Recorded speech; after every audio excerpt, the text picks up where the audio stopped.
Bienvenue à tous sur le Wrestling News, l'émission qui résume en une journée l'actualité de catch, de la WWE, de la Evolve, de la New Japan Pro Wrestling, de la TNA et de toutes les fédérations partout le monde. Et justement, on commence donc par les titres. Eh bien, on commencera, on l'avait dit, hein, c'était le fil rouge de cette semaine.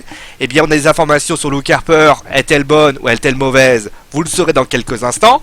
On ira voir ensuite la Evolve, puisque la Evolve a eu un show le week-end dernier, et on essaiera de savoir ce qui s'est passé.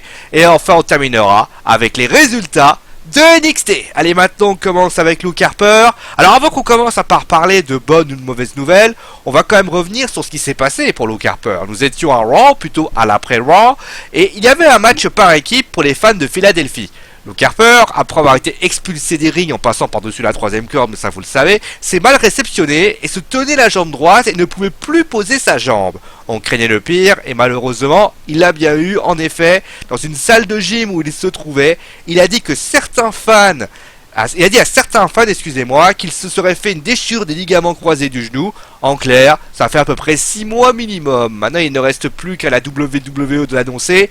Mais si certains se disent encore un infime espoir et que ce n'est qu'une simple rumeur, le fait qu'il n'était pas là à SmackDown confirme quand même une supposée blessure. Allez, maintenant comment on continue avec la Evolve, donc les résultats de la Evolve 56.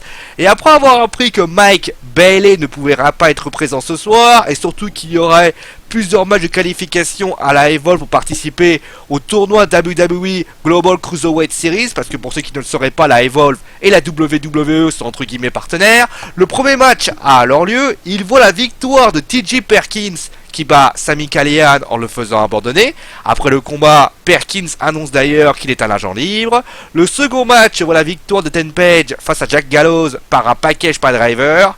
A noter que Gallows était un lutteur local et qui était présent pour remplacer Mike Bailey, qui bien sûr n'était pas là pour des raisons personnelles d'après ce que j'ai compris, sur le fait qu'il pouvait pas prendre l'avion. Enfin, j'ai pas trop compris l'histoire, mais voilà ce qu'on pouvait dire. Le troisième match oppose Drew Gulak à Fred Yehi et victoire de Drew Gulak. Après le combat, Yehi souhaite lui serrer la main, mais Gulak considère qu'il ne le mérite pas encore.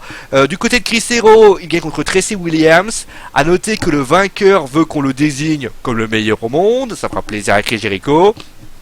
Le quatrième match est un match par équipe et il voit la victoire de vice-premier athlète Brands face au team Tremendous.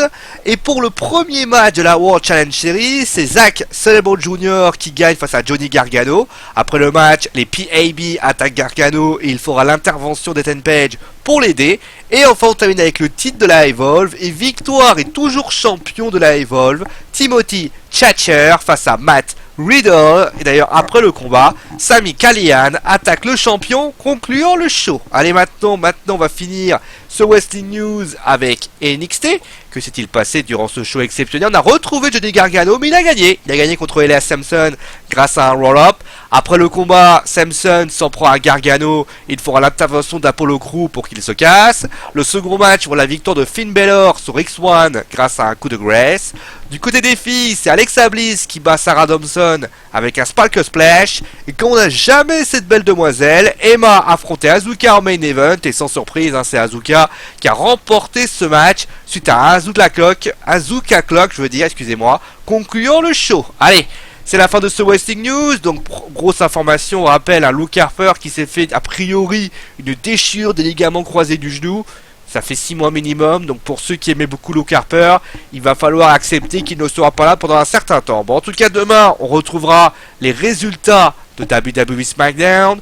On ira voir aussi différentes news qui peuvent arriver, bien sûr, c'est comme toujours, hein, le Wrestling News, c'est des news qui arrivent au fil du temps, mais également des news qui peuvent arriver d'un seul coup du jour au lendemain. Mais on parlera en tout cas de Cesaro, parce que Cesaro, on ne sait pas où il en est, et justement, on va en parler au fil du temps. Et également, on parlera peut-être de...